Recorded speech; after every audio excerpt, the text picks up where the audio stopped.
Em tal-Missier u tal-Iben u tal-Ispirtu Santu. Il-paċi magħkom. Ingħaqdu flimkien għal din iċ-ċelebrazzjoni tal-Ewkaristija u nitolbu lil Alla il-grazzja li jkun dejjem magħna, jakkumpanjana fil-ħajja tagħna u speċjalment fil-mumenti l-iktar diffiċli u tal-batija biex nistgħu niċċelebraw kif jixraq din il-Qudiesa Ħuti u narfu ħtijietna u nitolbu maħfra tagħhom mill-Alla.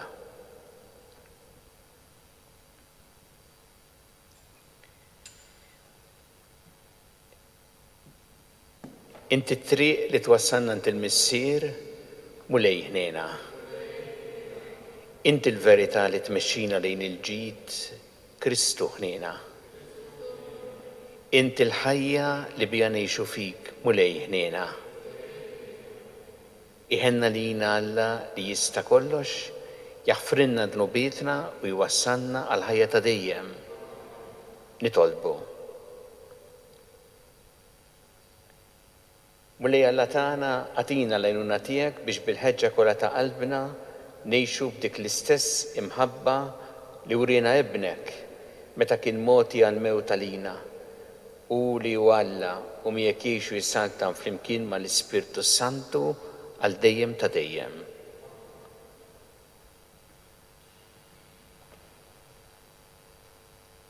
Qari mill-ktieb tal-Profeta Eżekkiel. Hekk qal Sidi l-Mulej, ara, jien niftaħ l-oqbra tagħkom, poplu tiegħi, u nġibkom lura f'art Iżrael. Imbagħad tkunu tafu li jien il-Mulej, meta niftaħ l-oqbra tagħkom u ntellakom mill-oqbra tagħkom, poplu tiegħi. U jiena nqiegħed ruħi fikom u terġgħu tieħdu l-ħajja. Inqiegħdkom f'artkom u tkunu tafu li jiena l-Mulej. Hekk għedt u hekk nagħmel, oraklu tal-Mulej. Il-kelma tal-Mulej nroddu ħajr lill-Alla. San risponsorjali. Ant il-Mulej hemm it-tieba. Ant il-Mulej hemm it-tieba. Min qiegħ l-art insejjaħlek Mulej, isma' Sidi l-leħen tiegħi, ħajkunu widnejk miftuħa, jiena u nitolbok bil-ħniena flimkien ant il-Mulej hemm it-tieba. Jekk tal-ħtijiet intagħti każ Mulej, Sidi min jista' jżomm sħiħ, imma għandek hemm il-maħfra biex hekk inqimuk fil-biża' tiegħek flimkien ant il-Mulej hemm it-tieba. Jien lill-Mulej nistenna, ruħi f'kelmtu tittama, tistenna ruħi lil Sidi aktar mill-assis għas-sebħ flimkien ant il-Mulej hemm it-tieba. Jistenna Iżrael lill-Mulej għax ant il-Mulej hemm it-tieba u l-fidwa għandu bil-kotra u li jifdi lill-Iżrael minn ħtijietu kollha flimkien ant il-Mulej hemm it-tieba.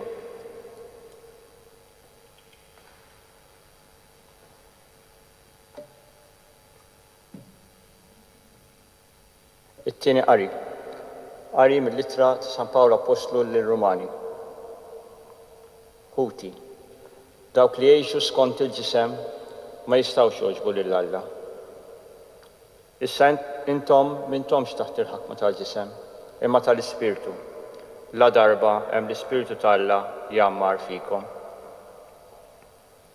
Jekk xi ħadd m'għandux fih l-Ispirtu ta' Kristu, dan mhuwiex tiegħu. Jekk Kristu jammar fikom, għalkemm il-ġisem u mejjed minħabba fid-dnub, imma l-Ispirtu ħajjitkom minħabba l-ġustizzja. Jekk l-Ispirtu ta' dak li qajjem lil Ġesu mill-imwiet jammar fikom, Alla stess li qajjem lil Kristu mill-imwiet, qajjem għal ħajja wkoll il-ġisem mejjed tagħkom, bis-saħħa tal-Ispirtu li jammar fikom. Din hija l-kelma tal-Mulej. Ir-roddu ħar lill-Alla.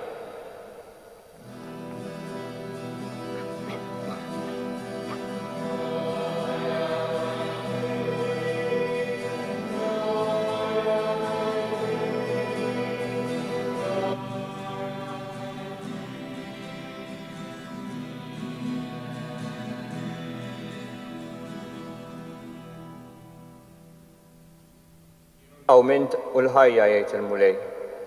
Kull min jemmen fija dan ma jmut qatt.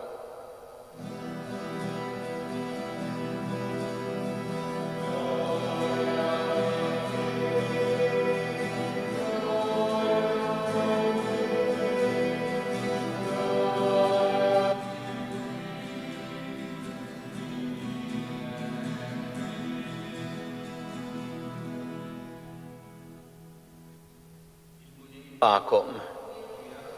Qari mill-Evanġelju skont San Ġwan. F'dak iż-żmien kien hemm wieħed marit Lazzru minn Betanja, ir-raħal ta' Marija u oħta Marta. Marija kienet dik li dilket il-mulej b'żejt fuħ u xuttatlu riġlejh b'xuxita u Lazzru il-marit kien huwa. Iż-żewġ nisa batu jgħidu lil Ġesu mulej ara ħabibek marit. Meta sema l-aħbar, Ġesu qal, din mhijiex marda tal-mewt, iżda hija l-glorja ta' Alla biex biha tingħata glorja lil-liben ta' Alla. Ġesu kien iħobbhom lil Marta u lill-oħta u lil Lazzru. Meta sema li dan marat, baqa' jumejn oħra fejn kien, u mbagħad qal lid-dixxipli ejjew nerġgħu immorru l-Udija. Qalulu d-dixxipli Rabbi, il-lut għadhom kemm kienu qegħdin ifittxu li ħaġruk u int riġa' sejjer hemm. Weġibhom Ġesu mhux 12 siegħa fiha l-ġurnata, sakemm wieħed jimxi binahar u ma jitfixkilx għax ikun qiegħed jara id-dawl ta' din id-dinja, imma jekk jimxi bil-lejl jitfixkel għax ma jkollux dawl. Qalilhom hekk u mbagħad is-sokta jgħidilhom ħabibna Lazzru rieqed, iżda ħammuru nqajmu. Qalulu d-dixxipli mulej jekk kienu rieqed jiġifieri se jfieq. Iżda Ġesu kien tkellem mill-mewt tiegħu u huma ħaduha li kien qalilhom fuq l-irqat ta' meta wieħed ikun binas.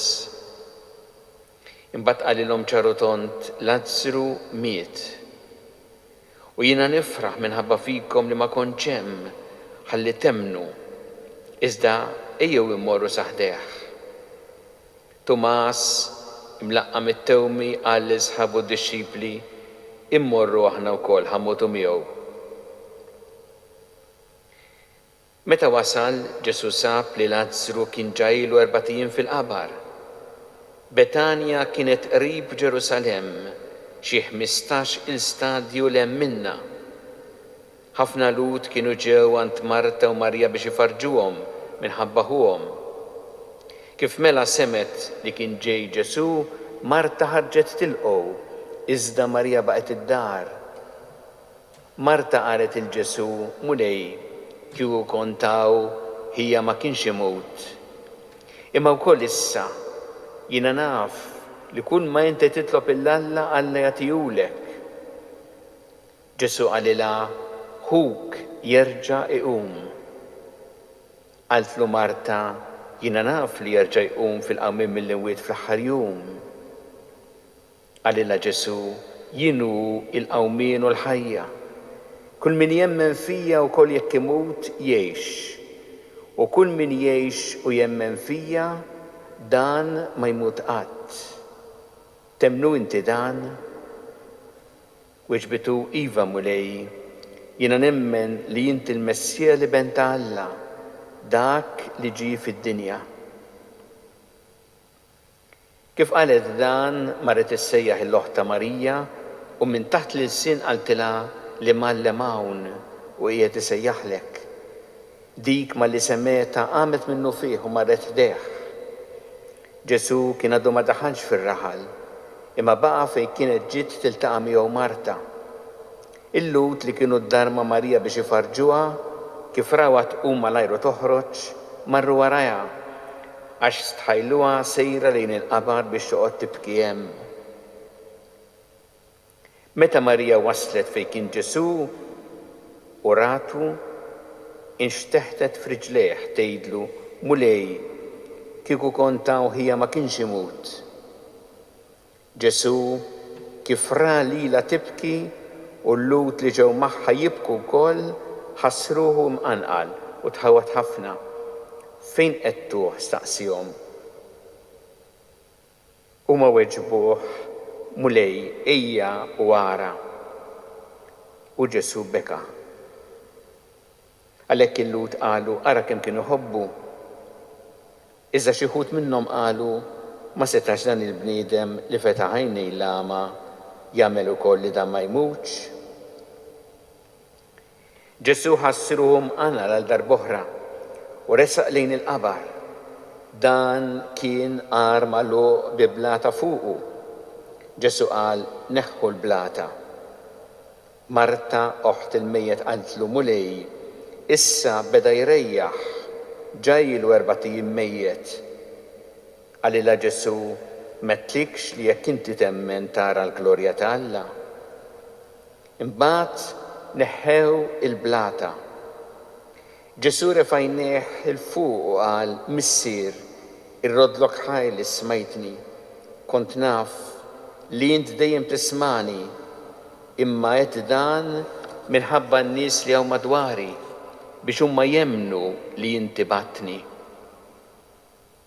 Kif għalhekk għajjat bl-ħenoli Lazzru oħroġ u dak li kien mejjed ħareġ bidejh u riġlejh infaxxati u b'maktur ma' wiċċu.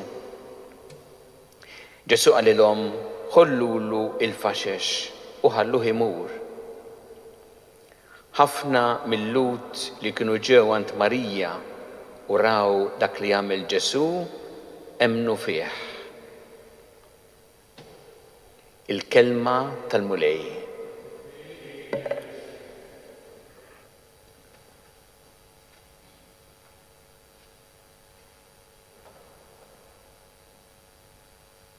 Hemm żewġ kelmiet speċjali f'dan ir-rakkont twil li għadna kemm smajna.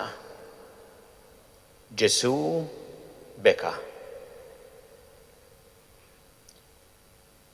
Huma kelmiet speċjali f'din is-sentenza li hija waħda mill-iqsar li hemm fl-Iskrittura kollha. U speċjali il għaliex naraw f'dan ir-rakkont il-Ġesu jibki il għaliex Lazzru kien ħabib tiegħu u jibki il għaliex ħassu emozzjonat meta jara lil ħutu u lil nies l-oħra wkoll jibku it-telfa ta' Lazzru. Huma kelmiet speċjali għax lilna ifakruna li Ġesu kien bniedem bħalna f'kollox minn barra id-dnub, minn barra dak li hu ħażin. Kien għalhekk jibki, kien iħoss u għax bniedem bħalna jista' tassew jifhimna lilna fl-esperjenza tal-ħajja tagħna. Għax hu kien iħobb, kien ibati, ġieli kien jirrabja u kien jibki jista' jifhimna meta aħna fil-ħajja tagħna inħobbu, imbatu, ġieli nirrabjaw u nibku. Ġesu jista' tassew jifhimna għax sar wieħed minna bħalna. U speċjalment fl-esperjenzi tagħna ta' dbatija bħalma bħalissa qegħdin ngħaddu minn ħafna dbatija. Ġesu jifhimna, Ġesu għadda wkoll mid-dbatija u jista' jifhem dak li aħna qegħdin inħossu anki f'dawn iż-żminijiet. Imma hemm xi ħaġa oħra imbagħad fil-ġrajja li għadna kemm smajna li hija importanti ħafna għalina Ġesu kien kollu kompassjoni u solidarjetà ma' Marta u Marija l-mewt tagħhom imma ma waqafx hemm. Ġesu ta' il-ħajja mill-ġdid lil Lazzaru il-ħuhom. U hawn naraw il-Ġesu veru bniedem u veru Alla. Ġesu qal lil Lazzaru biex joħroġ u taħ ħajja mill-ġdid. Ja propju esperjenza tant kbira għan-nies li kienu hemm li reġa' ratt il-ħajja mill-ġdid il dak li kien ilu 4 ijiem fil-qabar. Kien dan sinjal ta' dak li kien se jagħmel aktar il-qudiem meta mhux iqajjem lil xi ħadd mill-mewt tal-ħajja imma hu stess Ġesu stess jieleb il-mewt u jqum għal ħajja ġdida dak li se niċċelebraw ġimgħatej oħra fl-Għid il-Kbir. Kien dan ir-rakkont jurina dan is-sinjal li ta' Ġesu ta' dak li kien se jagħmel meta jieleb il-mewt b'ħajja ġdida. Imma kien ukoll sinjal importanti li dak li se jagħmel meta jqum mill-mewt mhuwiex biss ġrajja għalih ta' darba imma huwa sinjal u anzi garanzija li jagħti lilna li aħna nimxu warah. U għalhekk dak id-diskors ma' Marta meta jgħidilha li hu il-qawmien u l-ħajja min jemmen fih ukoll jekk imut ikollu l-ħajja u kull min jemmen fih ma jmut qatt. Din hija l-ikbar garanzija li tagħna Ġesu li hawnhekk għandna ħjil tagħha fir-rakkont tal-qawmien ta' Lazzaru meta qajjem lil Lazzaru għal ħajja ġdida imma mbagħad mod definittiv meta hu iqum mill-mewt u jieleb il-mewt jirxoxta għal ħajja ġdida. Hawn f'din il-ġrajja għalhekk hawn miġbur dak li huwa essenzjali fli nemmnu aħna fil-fidi tagħna. Li Ġesu sar wieħed minna, għex l-istess ħajja tagħna u allura llum ukoll jakkumpanjana fil-ħajja tagħna. U li Ġesu huwa veru Alla li jagħtina din il-ħajja ġdida. Li jgħinna hawnhekk biex ngħixu ħajja sew imma wkoll jagħtina l-garanzija li l-ħajja tagħna ma tispiċċax wara ftit snin imma tkompli għal ħajja ġdida. Għal ħajja fejn aħna tassew imbagħad hemmhekk nilħqu il-milja fl-imħabba kollha ta' Alla għax inkunu mseħbin miegħu għal dejjem. U għalhekk dan huwa messaġġ importanti wkoll għalina fi żmien li qegħdin ngħixu fih illum. Lil Lazzaru qallu oħroġ, lilna jgħidilna għodu ġewwa. Lazzaru qallu oħroġ biex jagħtih il-ħajja, lilna jgħidilna għodu ġewwa f'dawn iż-żminijiet biex tistgħu tħarsu il-ħajja tagħkom u tal-oħrajn. Ma fl-istess waqt ukoll jakkumpanjana fil-mumenti tagħna diffiċli aħna nkunu ġewwa f'ħafna mill-ħin u jgħinna wkoll jagħtina dik iċ-ċertezza li hu dejjem magħna għax huwa ħaj u li dil-ħajja tagħna wkoll hawnhekk ma tispiċċax fix-xejn imma bil-qawwa tiegħu meta aħna nimxu warajh u jgħinna biex ikollna tassew ħajja ġdida għal dejjem fis-sema. Nirringrazzjawh il-mulej ta' dan il-messaġġ sabiħ li jagħtina l-ħajjitna u nitolbuh biex dejjem isaħħaħ il-fidi tagħna fih u li qatt ma jitlaqna dejjem jakkumpanjana immu li jagħtina wkoll il-ħajja u l-ħajja li ma tintemm qatt.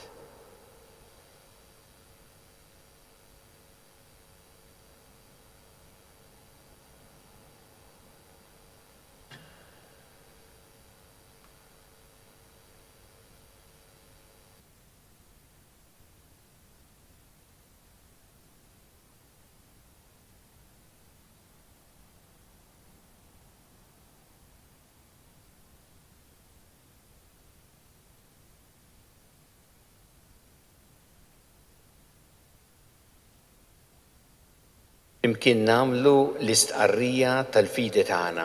Jiena nemmen f'Alla wieħed, il-Missier li jista' kollox, li ħalaq is-sema u l-art, dak kollu li jidher u dak li ma jidhirx. U f'Mulej wieħed Ġesu Kristu ibn waħdini ta' Alla, imnissel minn Missier qabel kull żmien. Alla minn Alla, daw minn dawl, Alla veru minn Alla veru. Imnissel mhux magħmul natura waħda mal-Missier u bieħsar kollox. Niżel mis-smawiet għalina l-bnedmin u għal-fidwa tagħna u ħaġġisem bis-seta tal-Ispirtu Santu minn Marija Verġni u sar bniedem. Salbu ħalina bata taħt Ponzju Pilatu, mitu difnuħ u fit-tielet jum qam minn bejn l-wiet skont il-kotba mqazza u tela s-sema u qiegħed fuq il-lemin tal-Missier u għandu jeġa jiġi bi glorja biex jagħmel ħaq mill-ħajjin u mill-mejtin u s-saltna tiegħu ma jkollix tmiem. U fl-Ispirtu Santu mulej li jagħti l-ħajja li ġej mill-Missier u mill-Liben li hu meqjum u weġġaħ flimkien mal-Missier u mal-Liben u li tkellem fom il-profeti u fi Knisja waħda qaddisa Kattolika Apostolika nistqar ma' mudija waħda l-maħfra ta' dnubiet u nistenna il-qawma mill-imwiet u l-ħajja ta' żmien li ġej. Amen. Issa nresqu it-talbiet tagħna lil Alla fiduċja kbira fl-imħabba tiegħu għalina. Kun mulej mal-Knisja tiegħek ejna biex tkompli twassal l-aħbar it-tajba tiegħek lill-bnedmin kollha nitolbu. Nitolbuk mulej biex issaħħaħ fina il-fidi u tejna biex dejjem nimxu warajk, nitolbu. Nitolbuk mulej għal daw kollha li huma morda u għal familji tagħhom, nitolbuk għal daw kollha li qed jaħdmu llum f'dan il-qasam għat-tobba, għall-infermiera, l-ispiżjara, l-operaturi kollha tas-saħħa u għal daw kollha li din jaħdmu wkoll f'ħidma essenzjali fis-soċjetà għal ġid tagħhom, nitolbu. Nitolbu wkoll għal tant familji f'pajjiżna, nitolbu għal daw kollha li raw dan iż-żmien iħarbtilhom ħafna mill-pjanijiet tagħhom. Għal dawk illi kellhom iċ-ċelebrazzjoni tal-Magħmudija illi tħarbtet jew nkella se jkollhom jipposponu wkoll ċelebrazzjoni tal-preċett, tal-Krisma, anki ta' żwieġ. Nitolbu biex għal-bdan it-tħarbit ta' pjanijiet u għal-bdan id-diżappunti fil-ħajja. Aħna dejjem inqedu fiduċja tagħna fil-mulej li jakkumpanjana u jgħinna biex qatt ma naqtgħu qalbna nimxu l-qudiem. Nitolbu. U nitolbu għal dawk kollha li huma waħedhom, li huma b'xi mod iħossuhom abbandonati jew iżolati, nitolbu biex isibu l-appoġġ, is-sapport, is-solidarjetà li jeħtieġu f'dan iż-żmien. Nitolbu. U nitolbu għal mejtin li għaddew għal ħajja ta' dejjem, speċjalment f'dawn il-ġranet, għalihom u għall familji tagħhom. Nitolbu. Mulej Alla tagħna ilqa' talb li qed nagħmlulek illum u żommna dejjem f'imħabbtek bi Kristu Sidna.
Tolbu ħuti biex is-sagrifiċċju tiegħi u tagħkom ikun joġob lill-Alla l-Missier li jista' kollox.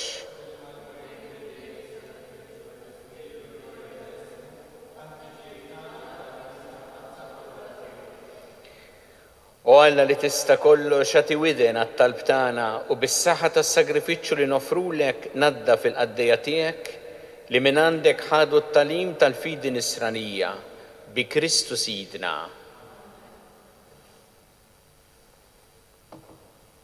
Il-mulej ma'kom, nerfu lubna l-fuq, nizzu ħajr il-mulej Alla tagħna. Sewwa u xieraq tas-sew mulej missier qaddis, Alla ta' dejjem mi tista' kollox, tajjeb u taġi tas-salvazzjoni tagħna li dejjem u kullimkien irroddulek ħajr bi Kristu Sidna. U bħala bniedem veru beka lil ħabibu Lazzaru, u bħala Alla li hu minn dejjem qajmu mill-qabar. Hekk ukoll li ħenna lina l-bnedmin u jagħtina ħajja ġdida bil-misteri qaddisa tiegħu. Biħ-tajja kollha tal-anġli ferħana għal dejjem quddiemek iqimu il-kobor tiegħek. Flimkien ma tagħhom ilqa' nitolbuk it-tifħir tagħna waqt li magħhom nifirħu u ntennulek. Qaddis, qaddis, qaddis, mulej Alla tal-eżerċiti. Is-smawiet u l-art mimlija bil-glorja tiegħek. Osanna fl-ogħla tas-smawiet. Imbierek minn ġej f'isem il-mulej, osanna fl-ogħla tas-smawiet.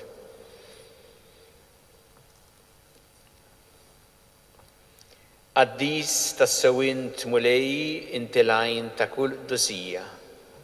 Qaddes għalhekk nitolbuk dan l-offerti bil-barka tal-Ispirtu tiegħek biex isiru għalina l-ġisem u d-demm ta' Sidna Ġesu Kristu, li meta kien se jingħata biex mirraj ħibati ħal-ħobs rat il-ħajr qasam ta' lid-dixxipli tiegħu qal, ħudu u kulu il-kol minn dan, għax dan huwa ġismi li jingħata għalikom.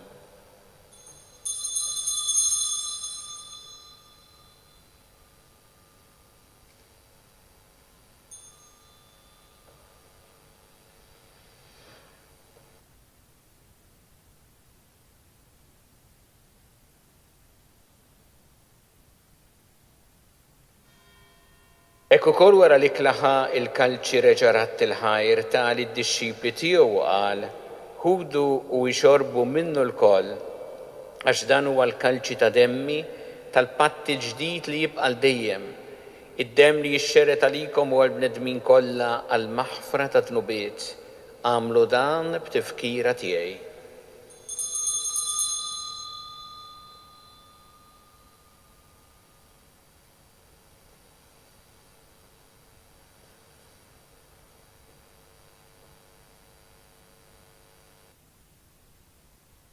Dan hu il-misteru tal-fidi, salvana int o salvatur tad-dinja, għax bis-salib u l-qawmien tiegħek inti fdejtna.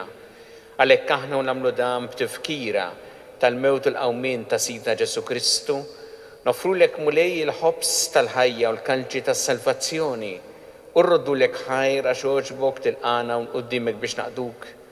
U miċċa kontana nitolbu li l-Ispirtu Santu jaqqadna f'ġisem wieħed lilna li nieħdu sem il-ġisem u id-demm ta' Kristu. Ftakar mulej fil-Knisja tiegħek imxerda mad-dinja kollha. Wettaqa fl-imħabba fl-imkien mal-Papa Franġisku, mal-Isqof tagħna Charles, mal-Isqof Mario, miegħi għaddej tiegħek minn ma jistħoqli u mal-Ministri tiegħek kollha. Ftakar ukoll f'ħutna li naqdu bit-tama tal-qawmien, ftakar fil-mejtin kollha. Daħħalhom quddiemek fid-dawl tas-seb tiegħek. Inna lina l-koll nitolbuk, għatilna wkoll il-wirid tal-ħajja ta' dejjem, flimkien mal-Verġi Mqazza u Alla Marija ma' San Ġosepp, mal-Apostol qaddisin kollha li jgħixu fil-ħbiberija tiegħek sa mill-bidu tad-dinja. Għamel magħhom infaħruk u nsebħuk Ġesu Kristu ibnek. Bi Kristu, ma' Kristu u fi Kristu, jingħata lilek Alla Missier li tista' kollox, flimkien mal-Ispirtu Santu kull ġieħu glorja għal dejjem ta' dejjem. Ejjew flimkien nitolbu it-talba li għallimna Ġesu li rrid li nitolbu bħaluliet tal-istess missier tagħna, missierna li inti fis-smawiet jitqaddes ismek, tiġi saltnatek, ikun li trid int kif fis-sema hekk ta' fl-art, ħobżna ta' kuljum atina llum, affrinna d-dubietna bħalma naffru minn ħati għalina u la ddaħħalniex fit tiġrib iżda ħlisna mid-deni. Eħlisna nitolbuk mulej minn kull deni. Atina fit-tjieba u ħnina tiegħek il-paċi fi żmienna biex inkunu ħilsa dejjem mid-dnub u mħarsa minn kull inkwiet. Aħna nistennew u nittamaw lena u l-miġja tas-Salvatur tagħna Ġesu Kristu. Mulej Ġesu Kristu li jett l-apostli tiegħek inħallilkom is-sliem, natikom is-slim tiegħi. La tħares lejn dnubietna iżda ħares lejn il-fidi tal-Knisja tiegħek. Għatija s-slim u l-għaqda li int trid fiha, int li tgħixu s-saltan għal dejjem ta' dejjem. Il-paċi tal-mulej tkun dejjem magħkom. Natu il-paċi lil xulxin.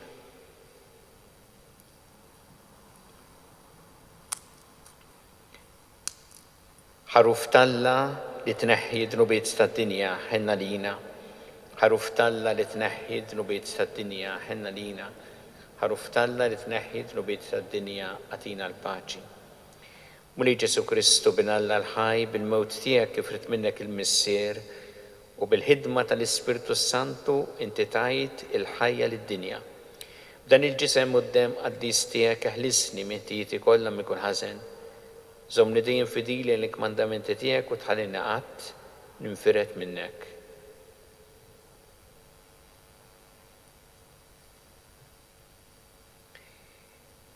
Danu il-ħaruf ta' Alla, danu li jneħħi id-dnubiet tad-dinja. Ħen dawk li huma mistiedna l-ikla tal-ħaruf.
Itolbu. O Alla li tista' kollox, lilna li nitqarbnu bil-ġisem u d-dem ta' Kristu, għodna dejjem fost il-membri tiegħu u li jgħixu jissaltan għal dejjem ta' dejjem. Nitolbu permess ta' din il-barka, l-barka tal-Alla fuqna l-koll, fuq il-familji tagħna, u nitolbu speċjalment biex u jkun magħna, jakkumpanjana fil-mumenti kollha ta' ħajjitna, speċjalment għal pitbatija li ngħaddu minnha u l-mumenti diffiċli. Il-mulej magħkom. Iberikkom Alla li jista' kollox, il-Missier u l-Iben u l-Ispirtu Santu. Immorru u ngħixu fil-paċi ta' Kristu.